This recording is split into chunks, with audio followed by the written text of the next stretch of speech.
Lord Brandon's adventures so far. Lord Brandon is very busy right now with Maeve, Alex, and Nikki. You can probably guess what he is up to with them. I wish he were up to it with me, but he does not see me in that way. At least not yet. However, I have plans to change that. Since I do not want to disturb him and his paramours, I am taking it upon myself to fill you in on his adventures so far. The voice saved Lord Brandon and his paramours from their home world Earth and delivered them to the safety of the Aros Woods. From the first moment he arrived, before he even knew of me, his loyal, sexy compendium, his one and only penny, he proved his courage and heroism. He awoke his paramours in the limited time granted and also killed 2 orcish brutes who had captured the harem mistress, Ms. Williams, a wonderful woman loyal to Lord Brandon. He also felt obligated to save that bony bitch paramour Hiroku, who he couldn't seem to stop thinking about. Once Lord Brandon roused them all, I introduced myself to him and his paramours. Some of them were not very ladylike and blamed him for everything. I did not wish to talk to them nor impart to them my vast knowledge.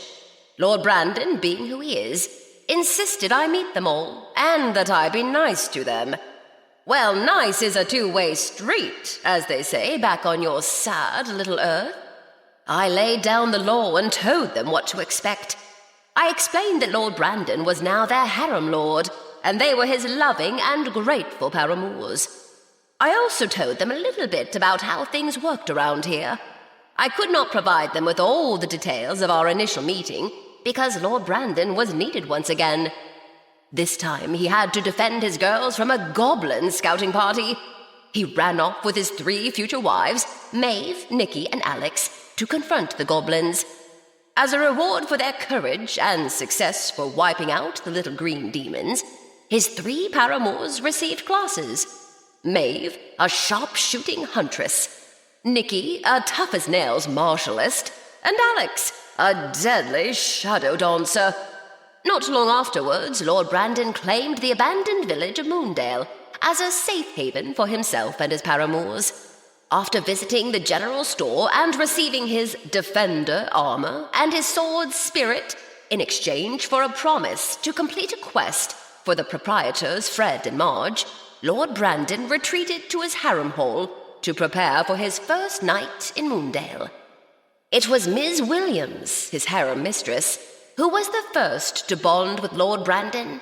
When their erotic coupling was completed, Lord Brandon fell asleep. Instead of his thoughts running to the bevy of beauties all around him, images of Hiroku filled his lustful mind. As I said before, I am his compendium, and it is my duty to serve him. I already knew that Hiroku, along with 2 other ungrateful paramours, Crystal and Enola, planned to leave Moondale in the morning and to seek a way out of the Aros Woods. I might have inferred that it was possible to escape the Aros Woods. I mean, Lord Brandon told me to help the others, so that is what I did. I knew that he would be upset, not only at the departure of the 3 girls, but also because he would never be intimate with Hiroku, for whom he harbored a misguided infatuation. Therefore, I visited Lord Brandon in his waking dreams, appearing in her form. Needless to say, our lovemaking, even if I did have to use her rail-thin body, was wonderful and fulfilling. The next morning, Hiroku, Crystal, and Enola departed Moondale.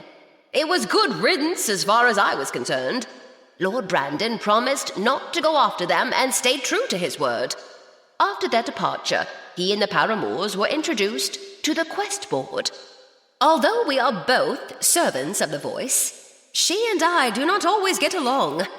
Nevertheless, her quests for Lord Brandon and the others are vital to their continued growth. The first quest undertaken was to slay several boars.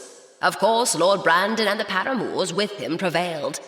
As a reward, Lord Brandon was granted access to Interlude, a safe haven where he and the others could flee to in times of great danger.